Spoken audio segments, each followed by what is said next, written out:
नमस्कार, आप देख रहे हैं बिग फाइट लाइव। आपके साथ मैं श्वेता मिश्रा अवस्थी। संसद के बजट सत्र का दूसरा चरण चल रहा है। वहीं दूसरी ओर वक्फ संशोधन बिल सदन में पेश होने से पहले ही संग्राम की भेंट चढ़ चुका है। पहले भी हंगामे के बाद बिल को जेपीसी के पास भेज दिया गया था, लेकिन अब सरकार कभी भी ये बिल पारित कराने के लिए लोकसभा में ला सकती है। वह इस बिल से मुस्लिम संगठनों से लेकर विपक्षी दल भी नाराज है। उनका आरोप है कि सरकार बिल के जरिए वक्फ की संपत्तियों पर कब्जा करना चाहती है। वहीं एआईएमआईएम के अध्यक्ष असदुद्दीन ओवैसी ने इस बिल के बहाने केंद्र सरकार में अहम सहयोगी नीतीश कुमार और चंद्रबाबू नायडू को चेतावनी दी है कि अगर उन लोगों ने वक्फ बिल का समर्थन किया तो जब तक दुनिया है तब तक भारत के मुसलमान ये बात याद रखेंगे। उधर जेपीसी के अध्यक्ष जगदंबिका पाल ने कह दिया है कि ये सिर्फ राजनीतिक विरोध है। अभी बिल आया भी नहीं है, लेकिन विपक्ष ने विरोध शुरू कर दिया है। हालांकि दिल्ली स्टेट हज कमेटी के अध्यक्ष कौसर जहां खुद भी साफ कर चुकी है कि जो लोग विरोध कर रहे हैं उन्होंने विधेयक पढ़ा ही नहीं है, ये केवल बदतमीजी करने पर जुटे हैं। बहरहाल वक्फ संशोधन बिल पर अब बीजेपी और विपक्ष में जंग तेज होती जा रही है। आज चर्चा इसी खास मुद्दे पर।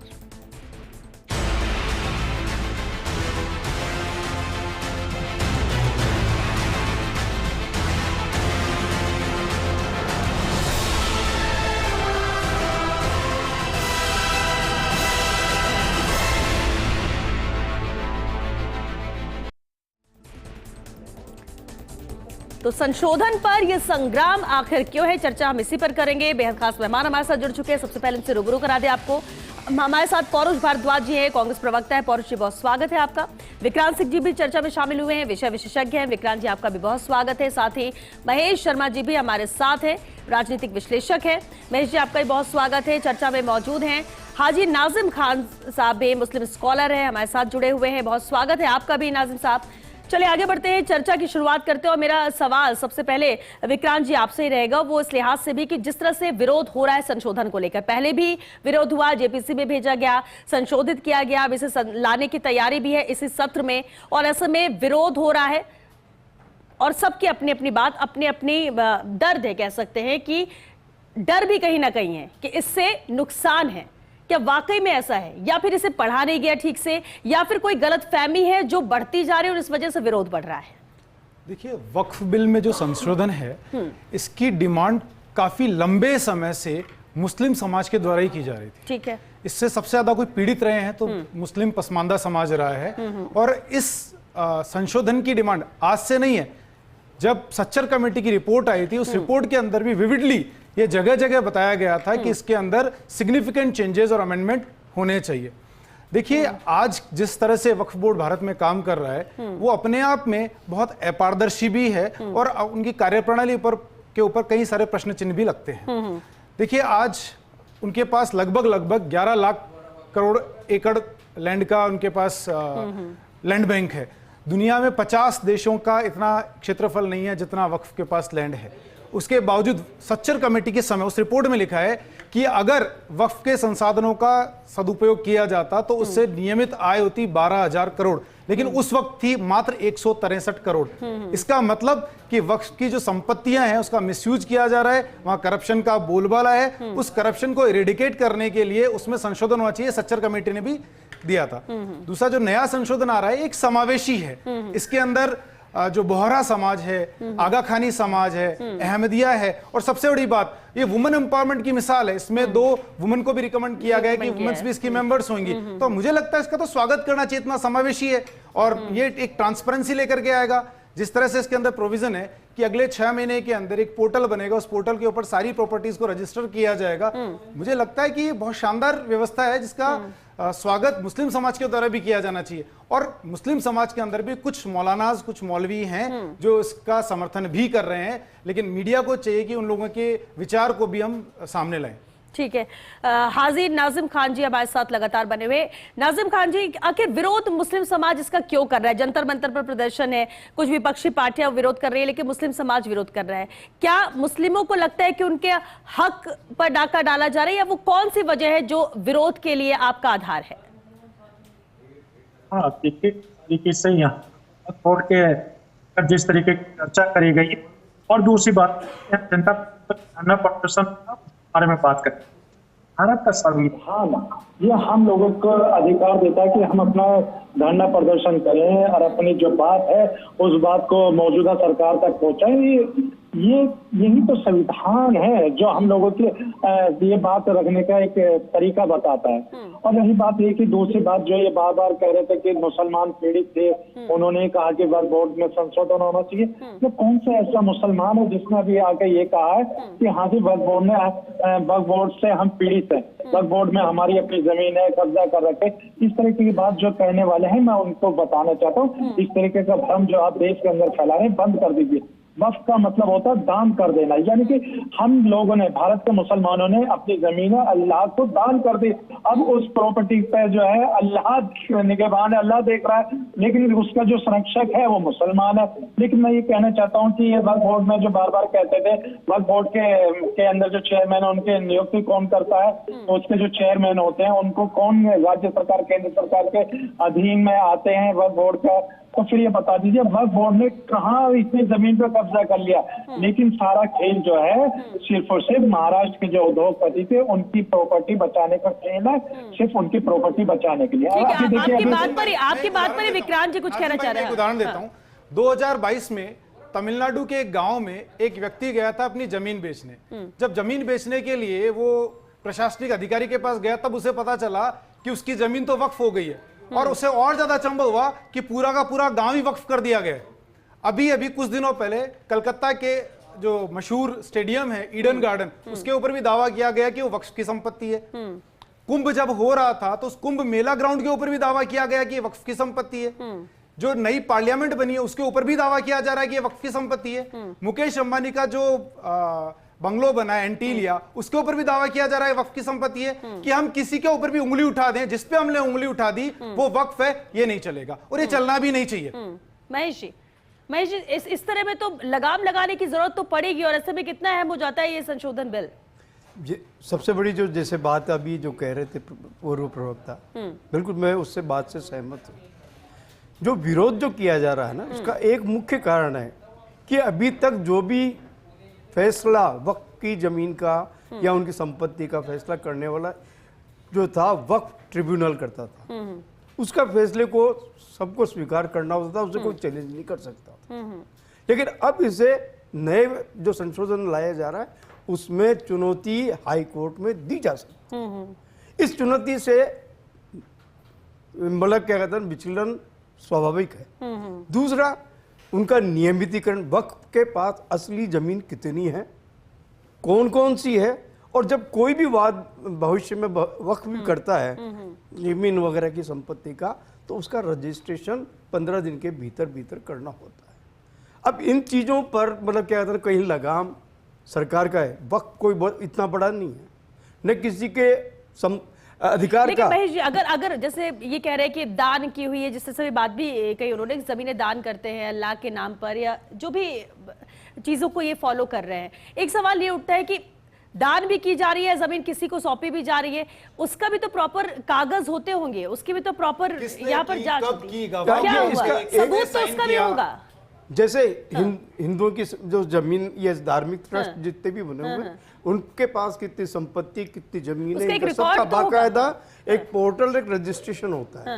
इसी तरह से मुस्लिम समाज का भी मतलब ये वक्फ की संपत्ति जो है उसका एक रिकॉर्ड तैयार होगा, जिसे कितनी संपत्ति है, कितना है, क्या है।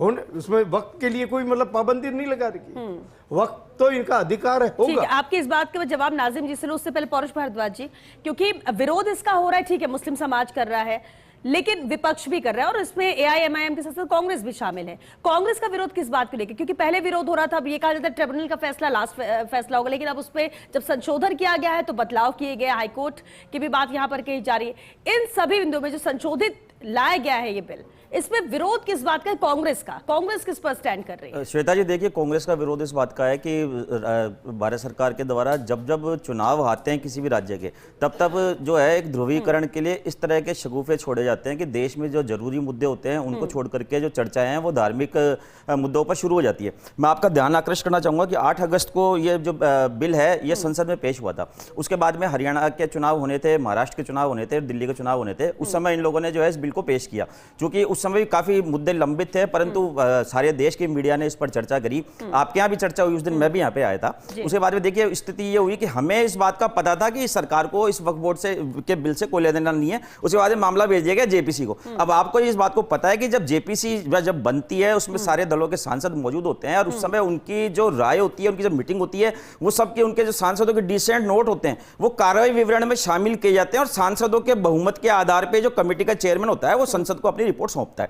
इस वाले केस के अंदर ये हुआ कि जब जेपीसी की मीटिंग हुई तो उसमें विपक्षी पार्टी के सांसदों ने जो डिसेंट नोट दिए उनको कार्रवाई से हटा दिया गया। ये देखिए देश के इतिहास में पहली बार है ये चीज कि एक देखिए प्लीज बीच में नहीं, मैंने आपको शांति से सुना। ये देखिए ये सबसे बड़ी जो है ये हमारी विडंबना है कि हमारी विडंबना है कि हम लोग सच सुनते ही हम लोग बौखलाने लगते हैं। सुनिए, मैंने आपका झूठ सुना, मैं हर बात का जवाब दूंगा, मैं एक पॉइंट का जवाब दूंगा। मैं आपसे ये भी निवेदन करूंगा कि मुझे 2 मिनट एक्स्ट्रा दें, क्योंकि जो भी बातें सारी हुई, मेरा फर्ज ये नहीं है कि मैं कांग्रेस की तरफ से बोल रहा हूं। मेरा फर्ज हमारे दर्शकों के लिए ये भी है कि फैक्ट्स चेक हमारे दर्शक भी करें, बाद में हमारी डिबेट के बाद भी करें, हमारी डिबेट के माध्यम से उनके कॉन्सेप्ट क्लियर हो कि वास्तव में क्या स्थिति है और सरकार के द्वारा भारतीय जनता पार्टी या उनके समर्थकों के द्वारा किस प्रकार से भ्रम फैलाया जा रहा है कि यहाँ पे विश्लेषकों को भी क्लियर कर दीजिए। 1 मिनट मैं इसी बात को कह रहा हूं आपसे। देखिए वहां पे जो सीन बना, वहां पर जो जेपीसी का वो मैंने आपको बताया, वहां से डिसेंट नोट है वो सारे गायब कर दिए गए। अब हम आते हैं कि अब वापस इस पे अब बिहार के चुनाव होने तो उस मुद्दे को वापस गरमाया जा रहा है। अब दूसरी बात मैं आपसे इस बात को कहना चाहूंगा कि हमारी जो आपत्तियां हैं, पहली बात तो ये कि अगर वक्फ बोर्ड गलत है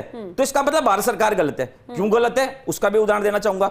वक्फ बोर्ड का चेयरमैन कौन होता है मुझे आप बताइए। सेंट्रल वक्फ बोर्ड का चेयरमैन कौन होता है? सेंट्रल वक्फ बोर्ड का चेयरमैन होता है जो अल्पसंख्यक मामलों का केंद्रीय मंत्री होता है। इस समय कौन मंत्री है? किरण रिजिजू है उसके मंत्री। और उसके जो 20 सदस्य मैक्सिमम जो नियुक्त होते हैं उनको कौन नियुक्त करती है? उनको भारत सरकार, यानी आज की तारीख में मोदी सरकार नियुक्त करती है।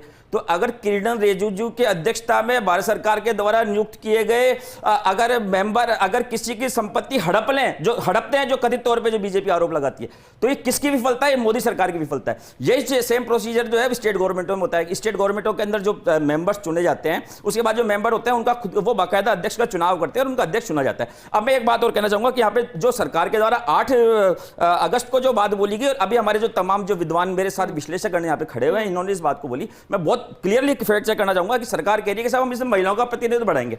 मैं आपकी जानकारी के लिए बता दूं, आप इस बात को कहीं से भी चेक कर लीजिएगा। आप वक्फ बोर्ड के कार्यालय जाइएगा, चाहे देश के वक्फ बोर्ड में जाइएगा, चाहे प्रदेश के वक्फ बोर्ड में जाइएगा, 2 महिला मेंबर होती हैं। एक शिया समुदाय से आती है और एक सुन्नी समुदाय से आती है। नंबर 2 बात की इस बात को बार बार कही जाती है, देखिए कि साहब वक्फ बोर्ड का जो ट्रिब्यूनल होता है उसका फैसला आखिरी होता है। मैं ये बात भी आपके चैनल के माध्यम से दर्शकों के विवेक पे छोड़ता हूं कि आज बहुत सारे जो है ऑनलाइन टूल्स मौजूद हैं जिससे हम फैक्ट चेक कर सकते हैं। इस समय ग्रोक आया हुआ है ना, केंद्र सरकार की पोले खोल रहे हैं, उससे भी लोग फैक्ट चेक कर सकते हैं। मैं इस बात को कहना चाहूंगा ट्रिब्यूनल क्या होता है आप मुझे बताइए। मैं आपसे इस बात को कहता हूं कि SC/ST कोड बनी हुई है हमारे यहाँ पे, तो क्या ये माना जाए कि SC/ST कोड सारे मामले SC/ST के पक्ष में देगी? महिला अत्याचार की यदि कोई न्यायालय बनता है तो क्या ये माना जाए कि उसमें सारे फैसले महिलाओं के पक्ष में?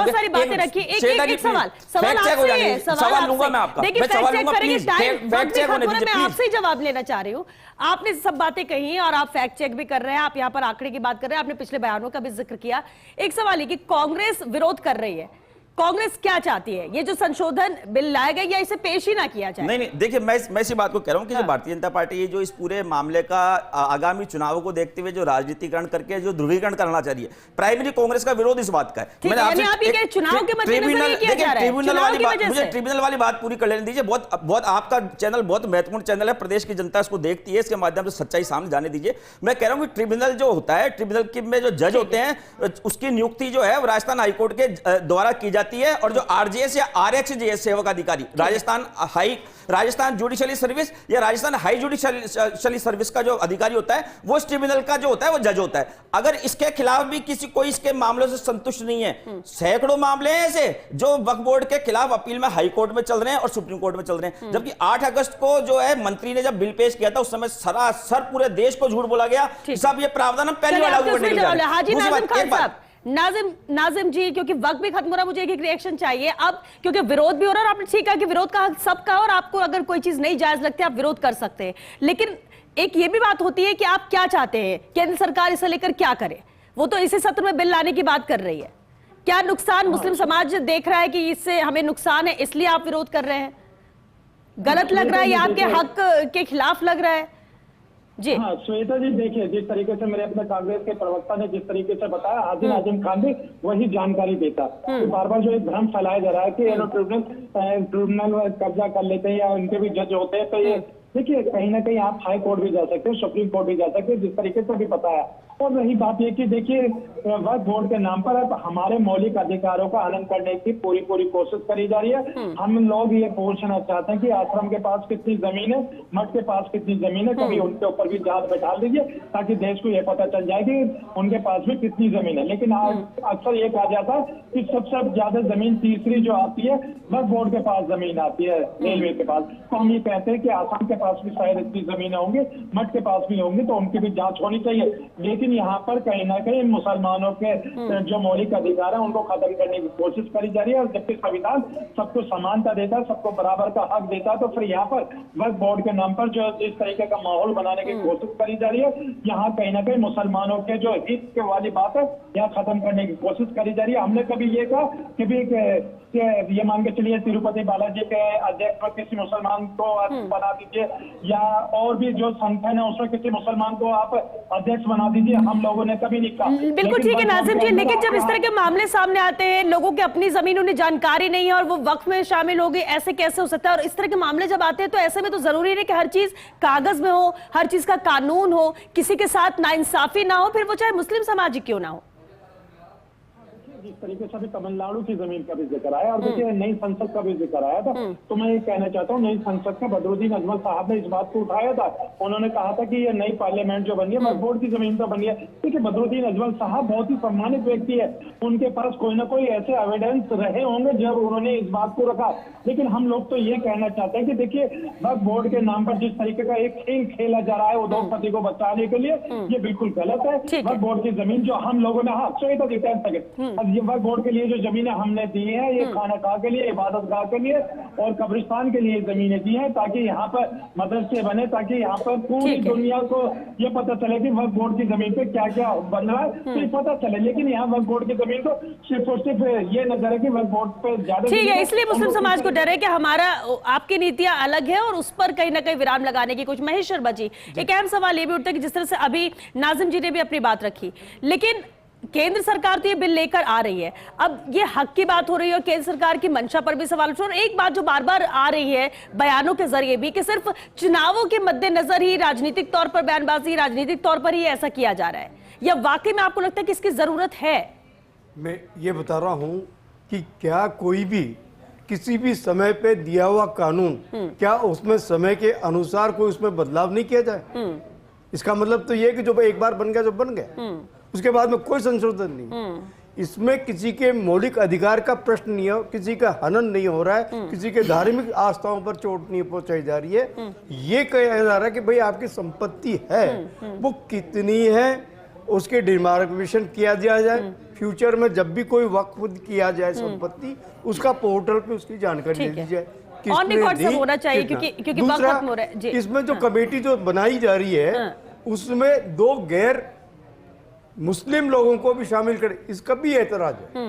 ठीक है, उनका ये कहना है कि जब हिंदू या दूसरे ट्रस्ट हैं उनमें मतलब क्या कहता है हाँ। गैर मुस्लिम नहीं हो, गैर हिंदू नहीं हो सकता, उसी तरह से मतलब क्या कहता है हमारे भी धर्म में गैर मुस्लिम क्यों होगा, और महिला तो है ही। साथ ठीक है, मैं जी के पास खत्म हो रहा है, एक फाइनल का विक्रांत जी, फाइनल का हिंदुओं के लिए होता है सेम वर्किंग बोर्ड होती है। 1954 में नेहरू जी के टाइम पे वक्फ आया था, 1984 में इंदिरा जी के टाइम संशोधन हुआ, 1986 में राजीव जी के टाइम संशोधन हुआ, 1995 में एकदम नया एक्ट आ गया।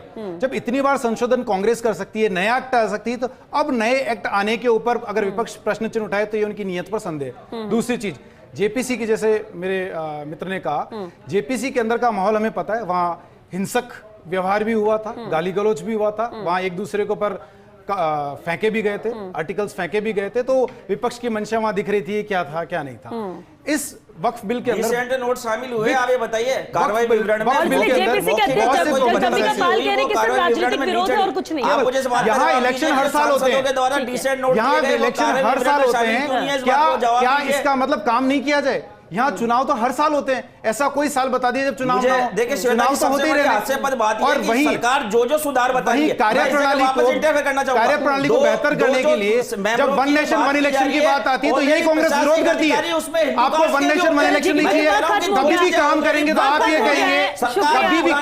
शुक्रिया पौरू जी, शुक्रिया नाजिम जी, विक्रांत जी, महेश जी, आप सभी का शुक्रिया इस चर्चा में शामिल होने के लिए। देखिए मुद्दा बड़ा है लेकिन वक्त अभी इजाजत नहीं दे रहा, लेकिन इतना जरूर है संशोधन कर सरकार लेकर आ रही है बिल, और इस सत्र में जिस तरह से कार्रवाई जारी है कभी भी इस बिल को लाया जा सकता है। और कहा जा रहा है कि ईद के बाद लाया जाएगा, लेकिन जिस तरह से संग्राम है इस पर विराम कैसा लगता है ये बेहद अहम है, क्योंकि हर किसी का अपना तर्क है, अपना आधार है, विरोध करने वाले का भी और कानून लाने वाले का भी, बिल पेश करने वालों का भी, कि हम क्यों लेकर आ रहे हैं। हालांकि पहले विरोध किया गया, इसके बाद इसे बदलाव किया गया, संशोधित किया गया, इसके बाद फिर लाया गया, लेकिन विरोध अभी भी कायम है। लेकिन क्या वाकई में जरूरत है, क्योंकि कहा जा रहा है कि चुनाव के मद्देनजर ऐसा किया जा रहा है, कहीं से राजनीतिक बयानबाजी के तौर पर देखा जा रहा है, राजनीतिक फायदे के तौर पर देखा जा रहा है, लेकिन ये जरूरत क्यों बनी, इसे लेकर बिल क्यों लाया जा रहा है, और अगर संशोधन की बात कही गई तो इसलिए संशोधित किया गया। अब देखना होगा कि ये सरकार इस बिल को कब तक लाती है और विपक्ष इसका विरोध आखिर कब तक करेगा, या फिर अंततः इसमें शामिल होगा या फिर सपोर्ट करता है। फिलहाल बिग फाइट लाइव में आज के लिए बस इतना ही। नमस्कार।